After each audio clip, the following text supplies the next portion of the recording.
Israël demain, c'est l'émission des innovations en Israël. Olivier Granillic vous fait découvrir chaque semaine toutes les nouveautés dans le domaine des nouvelles technologies, de la médecine et du social. Israël demain, c'est l'émission qui parle du futur sur Studio Kalita. Bonjour à tous et bonjour à toutes. Très heureux de vous retrouver sur Israël demain sur Studio Kalita comme chaque lundi matin pour parler de toutes les nouvelles technologies, les innovations en Israël. Et aujourd'hui, on va parler d'un sujet très intéressant, en tout cas qui m'intéresse particulièrement puisqu'il allie deux sujets qui sont qui me sont en tout cas très chers, puisque c'est la solidarité et la technologie. Et nous allons en parler avec deux jeunes garçons qui sont venus nous rendre visite ici à Jérusalem. On leur d'abord remercie d'être avec nous ce matin. Shai Douillet, bonjour. Bonjour, merci de l'invitation. Et Jérémy Abissera.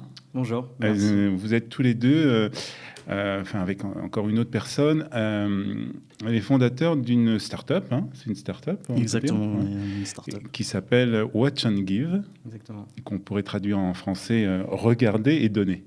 Alors, on va en parler dans quelques instants. C'est un sujet très intéressant. C'est un modèle, en tout cas, aussi très, très intéressant. Mais avant, on va peut-être dire quelques mots sur votre parcours.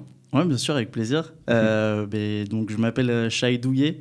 J'ai 28 ans, donc je ne suis pas si jeune que ça, puisque mon partenaire est encore plus jeune que moi. Ouais. Bon, je ne donnerai pas mon âge. 29, tu m'avais dit. Voilà, c'est ça, 29 et demi.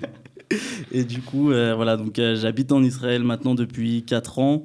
J'ai un parcours de plutôt marketing, business, dans des écoles de commerce. J'ai fait pas mal d'études en alternance. Donc, un des grands avantages des études en France, c'est qu'on peut aussi travailler dans des sociétés en alternance. Et j'ai eu la chance d'en bénéficier. Donc, j'ai pu travailler chez Orange ou chez SFR.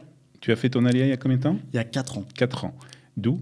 D'une ville qui s'appelle Shell dans le 70. C'est ce que je voulais entendre, puisque je crois que c'est la première fois que dans un studio en Israël, il y a 2 Shellois.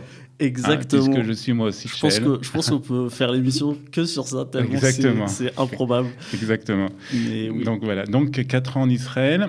Et toi, Jérémy aussi, c'est aussi un parcours aussi assez stupéfiant. Ouais, moi je viens de Tahiti, je suis né à Tahiti. Voilà, ça aussi c'est un peu rare. C'est un peu spécial. Je ne sais pas combien d'Olim de Tahiti nous avons en Israël. Une petite dizaine, je pense. Ah, quand même. Ouais. Quand même, vous avez une communauté On a reproduit un petit noyau tahitien en Israël, ouais. Alors comment d'abord on arrive de Tahiti en Israël, à Tel Aviv ? Alors d'abord j'ai fait un stop à Bordeaux, c'est-à-dire que j'ai fait pharmacie à Bordeaux pendant 4 ans. Ensuite j'ai arrêté pharmacie et j'ai fait une passerelle l'année dernière pour entrer à Tel Business School en admission parallèle en 3e année. Et voilà, ça fait 1 an que je suis en Israël. Un an. Exactement. Wow. Tout jeune aussi. Alors, vous avez créé cette start-up Watch and Give, donc regarder et donner. Alors, dites-nous en quelques mots, après on rentrera plus dans les détails, à quoi ça sert et comment ça marche ? D'abord, à quoi ça sert ? Alors, en fait, Watch and Give, c'est tout simplement la possibilité de faire des dons à une association d'une autre manière. C'est d'abord ça, Watch and Give, et en fait, on se sert de la publicité en ligne ou la publicité hors ligne pour faire en sorte que les utilisateurs, comme vous et nous dans ce plateau, on puisse faire des dons aux associations qui nous tiennent à cœur, tout simplement en regardant une publicité. Donc Jérémy, en fait, celui qui est sur, plus que pour le moment, c'est surtout sur Internet, je crois. Oui. La personne qui est sur Internet voit une publicité.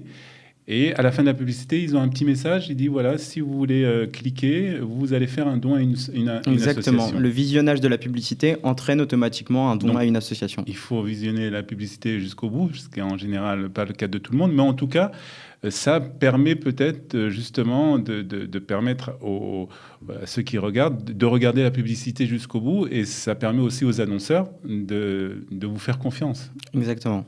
C'est le principe. D'accord. En fait, là, je suppose qu'on voit du coup l'image à l'écran, ouais. Et effectivement, c'est tout simplement un petit widget qui s'installe dans n'importe quel site. Donc, si vous avez un site, vous pouvez tout simplement nous contacter pour recevoir votre petit widget. Ouais. Et en fait, lorsque vous installez ce widget, ça vous prend quelques secondes. N'importe quelle personne qui arrive sur votre site peut regarder une publicité et faire un don à une association. Alors, comment ça se passe après? On choisit l'association Alors, ou c'est selon la publicité? Alors, aujourd'hui, sur le produit qui est online, donc sur les sites internet, c'est en fonction du contexte. Ça veut dire quoi? Tout simplement, si vous lisez un article sur l'éducation, vous allez pouvoir soutenir une association qui aide les enfants. Exemple, l'UNICEF, mais ça peut être tout à fait aussi une association plus locale. Mais Watch and Give va beaucoup plus loin dans sa vision, puisque nous avons aussi développé une technologie hors ligne. C'est-à-dire? Ça veut dire que si demain vous attendez votre bus pour aller chez vous et que vous êtes confronté à une publicité dans un arrêt de bus, en général, on n'a pas envie de la voir. On se crée un adblock dans son cerveau et on la skip dans son cerveau. Aujourd'hui, avec Watch and Give, on essaye de donner un nouveau pouvoir aux utilisateurs où lorsqu'ils vont regarder cette publicité dans un arrêt de bus, grâce à notre application, ils peuvent tout simplement la scanner et faire un don à une association. Comment vous êtes arrivé à cette idée? C'est-à-dire que vous avez vu en fait que aujourd'hui, les gens ne regardent plus trop les publicités. Il y avait tellement de publicités qu'en fait, dès qu'il y a une publicité, on skip, comme vous avez dit, on l'évite. Et vous avez pensé peut-être que cela permettrait justement Ça pourrait éventuellement exactement répondre à cette situation de crise qu'il y a aujourd'hui dans la publicité. Aujourd'hui, on est confronté à une vraie situation de crise. Plus personne n'a envie de voir de publicité sur Internet parce qu'il y a eu énormément d'abus. Les gens ont même peur de la publicité. Et donc, c'est des coûts énormes, en moins pour les gens qui créent du contenu sur Internet. Et c'est des coûts énormes, en moins aussi de communication pour les marques. Et surtout, on s'est dit, il y a tellement il y a un marché tellement énorme que c'est quand même dommage que les associations ne peuvent pas en profiter. Et de faire du coup de l'impact positif avec de la publicité et du coup rendre la publicité un peu plus acceptée par les gens qui la regardent. Alors comment les sociétés, puisque je crois que tu t'occupes plus du côté stratégique de la société, du start-up, comment les sociétés justement vous accueillent? En fait, parce qu'en fait, c'est eux qui font le don, en fin de compte. Tout à fait. C'est les annonceurs qui financent les associations. En fait, pour expliquer déjà simplement le contexte de la publicité globale, c'est qu'aujourd'hui, les acteurs majeurs, c'est l'annonceur, les marques. Ensuite, on a les diffuseurs, les publishers, les éditeurs. Et à la fin, on a le consommateur final qui est passif parce que son seul but, c'est de regarder la publicité. Donc, en fait, les marques envoient de l'argent pour être diffusées, pour faire de l'utilisateur un possible client. Nous, ce qu'on a voulu instaurer dans le système de Watch and Give, c'est de rendre ce consommateur actif. Actif dans le sens où, lorsqu'il regarde la publicité, grâce à son visionnage, il transfère ce flux de valeur qui a été généré par la marque aux associations directement. Donc c'est là l'intérêt, en fait, c'est de créer une publicité sociale, avec un impact social, un impact associatif réel.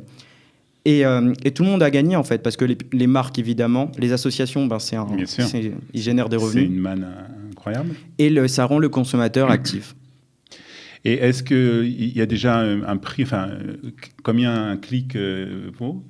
Alors, en fait, on s'est rendu compte très vite que c'est une énorme valeur aujourd'hui que propose ce petit widget Watch and Give, puisqu'on donne enfin la possibilité aux marques d'être vues quasi complètement.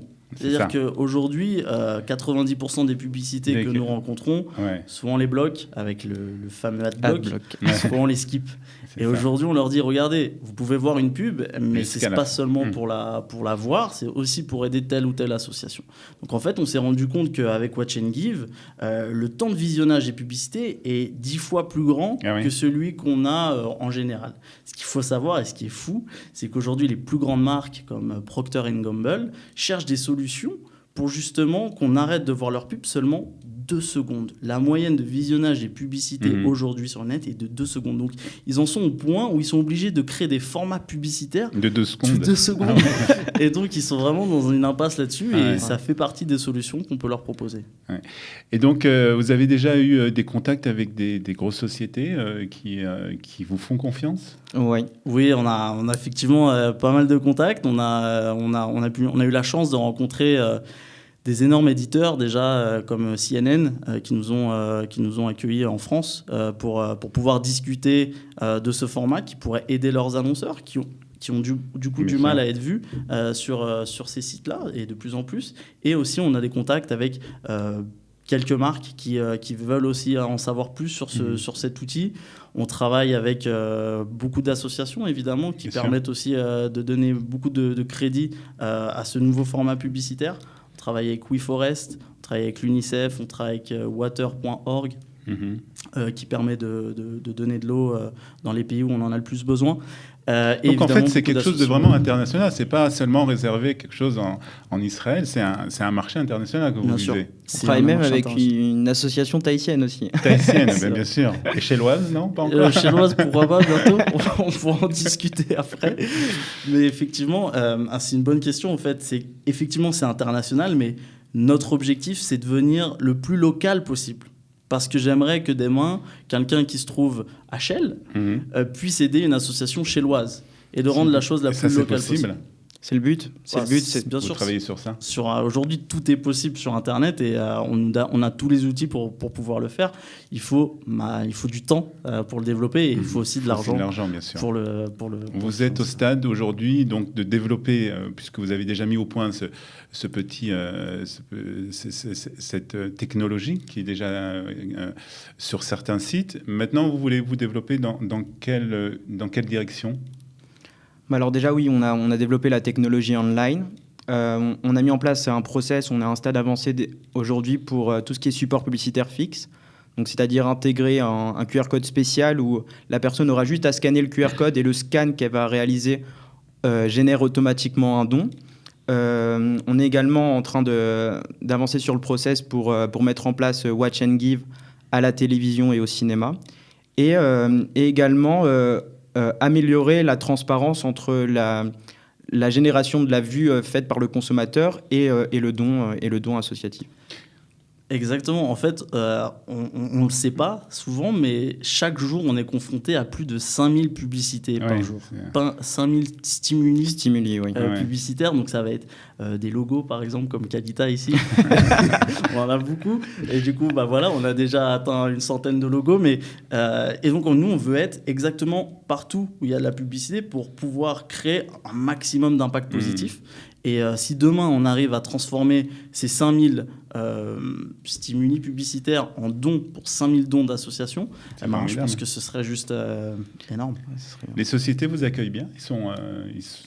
Ils veulent ce genre de choses ? C'est win-win pour eux aussi, parce que ça leur donne une bonne image. Exactement. Maintenant nous, on ne peut pas s'associer évidemment avec n'importe quelle marque. Il faut toujours avoir l'accord de l'association, que l'image de l'association soit adaptée à l'image de la marque. Donc oui, on peut pas processer pour n'importe quelle marque, mais c'est évident qu'ils sont très réceptifs et on est dans la mouvance que aujourd'hui il faut faire de la publicité avec un impact social parce qu'il y a tellement d'argent qui est utilisé. Aujourd'hui, le marché de la publicité, c'est 540 milliards de dollars par an. Alors comment est venue cette idée ? Est-ce que vous avez remarqué, peut-être en Israël ou même en France, ces problèmes sociaux et vous avez voulu essayer aussi de donner de les aider, d'essayer de résoudre ces problèmes ? En fait, je suis issu de l'industrie de la publicité en ligne en Israël. J'ai travaillé 4 ans dans différentes régies publicitaires. Et c'est vrai que au-delà du fait que je me suis rendu compte qu'il y avait une vraie crise de confiance où on voyait des revenus publicitaires baisser de moins en moins parce que justement les gens adoptent de plus en plus ce blocage de publicité, j'ai aussi entrepris pas mal de voyages de volontariat. Donc j'ai eu la chance de partir au Laos avec ma femme pendant plusieurs semaines pour apprendre l'anglais à des enfants qui n'ont pas vraiment de cours là-bas puisque c'est un pays très très pauvre. Et de là, j'ai eu pas un déclic, mais un ras-le-bol sur le fait que il fallait absolument lier l'impact positif et la publicité en ligne, qui vraiment, je suis très attaché à tout ce qui est publicité depuis tout petit, et j'avais vraiment envie de lier les deux. Et pour moi, aujourd'hui, on est dans une société où toute société, si elle veut encore vivre d'ici 10, 15, 20 ans, pour moi, doit avoir un impact positif et doit avoir un impact social dans sa stratégie, au cœur de sa stratégie. C'est pour ça qu'on Donc c'est vraiment de la solidarité alliée donc à ce monde de Internet, ce monde de la technologie. Donc c'est quelque chose d'assez intéressant. Je voudrais aussi vous poser une question par rapport à votre présence ici en Israël, votre Aliyah. D'abord, en 4 ans, 4 ans en 4 Israël. ans, exactement. Toi, 1 an en Israël. Exactement. Vous arrivez à faire déjà une start-up. C'est quand même assez formidable, non? C'est la chance de vivre dans la Startup Nation. Ouais. Mais c'est vrai qu'effectivement, c'est fou. Mais je pense aussi que c'est très attaché à être Olim Khadashim. C'est-à-dire que c'est souvent quand on est hors de son pays qu'on a le plus le courage d'entreprendre. Je ne suis pas sûr que si on était resté en France, on se serait aventuré là-dedans. Je sais pas. Ouais. Je pense que c'est très propre aux expats ou aux nouveaux immigrants de vouloir entreprendre et de vouloir créer son univers dans un pays qui n'est pas tout de suite le nôtre, sur lequel on a besoin de s'intégrer. Et c'est peut-être ça qui m'a donné la force d'entreprendre. Et le fait justement de vivre à Tel Aviv, justement d'un peu... Nous qui habitons Jérusalem, on a toujours cette vision des gens qui habitent à Tel Aviv, de cette de cette bouée de Tel Aviv, de personnes qui pensent beaucoup à eux, beaucoup à s'amuser, etc. Et là, vous démontrez en fait, en faisant cette association entre la technologie et la solidarité, qu'en fait, vous pouvez aussi, et qu'en fait, on peut penser aux autres. Est-ce qu'on a peut-être une mauvaise vision des gens qui... Je suis certain. Ouais. Je suis certain. Aujourd'hui, Tel Aviv, alors Tel Aviv, c'est un grand mot, hein, on va parler de toute la région centre d'Israël, a un cœur économique où moi, j'ai l'impression que la Startup Nation devient plus l'Impact Nation. Je pense qu'il y a une économie de l'impact social qui devient de plus en plus grand, qui part évidemment de Tel Aviv, mais je pense qu'il y en a énormément aussi à Jérusalem. Bien sûr. Mais c'est-à-dire que tu vois dans tout ce qu'il y a justement dans ces startups, dans ces nouvelles technologies, qu'il y a aussi un côté solidarité. Ouais. Énormément. Toi aussi, tu le vois, Jérémy? Ouais, bien sûr, il y a une vraie croissance de l'impact social. Il y a les personnes, les acteurs de ces sociétés se rendent compte qu'il faut aussi être plus impliqué dans la... Évidemment. D'accord. Il y a de plus en plus d'événements, si on vraiment suit de près l'actualité de l'impact social, concernant les startups et l'impact social. Et de toute façon, on le voit, toutes les nouvelles startups ont en elles un modèle économique à impact social. Parce que je pense que la génération aussi, la génération Y, la génération Z, ces deux générations-là savent que, déjà, elles veulent avoir du sens, elles veulent avoir un sens dans ce qu'elles font. Et du coup, elles veulent créer des choses qui ont un impact plus que générer quelque chose qui va leur amener beaucoup d'argent. Très bien. Qu'est-ce qu'on peut vous souhaiter pour grandir encore plus et pour avoir encore plus d'annonceurs et faire plus de dons aux associations? Beaucoup de nouvelles personnes qui veulent travailler avec nous, c'est-à-dire des éditeurs, des sites internet qui veulent monétiser autrement leur site, plutôt qu'avec Google et Facebook. Ils peuvent rajouter Watch and Give, évidemment des annonceurs qui veulent travailler avec nous. Et puis beaucoup de chance et beaucoup d'ambassadeurs surtout. Et des ambassadeurs. Ouais, on a besoin du peuple, des consommateurs pour qu'ils soient actifs dans notre projet. Donc c'est-à-dire qu'il faut appeler nos auditeurs dès qu'ils voient Watch and Give à cliquer. Être nos ambassadeurs, oui. Vous avez, exactement, je crois, fait un partenariat avec une association francophone ici en Israël. Oui, exactement. On a créé. On peut en parler un peu. On a créé différents partenariats, dont un bientôt très certainement avec Tzedek. Oui. On espère. Et effectivement, étant donné qu'on a aussi pas mal de sites franco-israéliens qui utilisent notre technologie, on essaye de trouver des associations franco-israéliennes, dont le Cœur des mamans. Très bien. Très bonne association. Qui permet du coup aux enfants en détresse entre la France et Israël de les aider aider, de les accompagner avec des mamans qui sont là justement pour eux. Voilà. Donc, dès que vous voyez Watch and Give, une publicité, d'abord, vous arrêtez de skipper et puis vous cliquez à la fin pour que les associations reçoivent un don. Je vous remercie d'être venu. Merci beaucoup. Et, merci beaucoup, je vous Olivier. souhaite, c'est un très beau projet en tout cas, qui est très émouvant d'associer ces technologies et puis solidarité. Je pense que ça peut que réussir en fait. On espère. Je pense, ouais. En tout cas, on vous souhaite beaucoup de chance. Merci Shahid Douillet, Jérémy Abissera d'être venus ce matin avec nous Merci dans beaucoup. Merci Israël beaucoup. demain. Nous nous retrouverons bien entendu la semaine prochaine pour une autre émission avec d'autres découvertes et d'autres innovations. Merci de votre attention. Bye bye. Israël demain, c'est l'émission des innovations en Israël. Olivier Granillic vous fait découvrir chaque semaine toutes les nouveautés dans le domaine des nouvelles technologies, de la médecine et du social. Israël demain, c'est l'émission qui parle du futur sur Studio Kalita.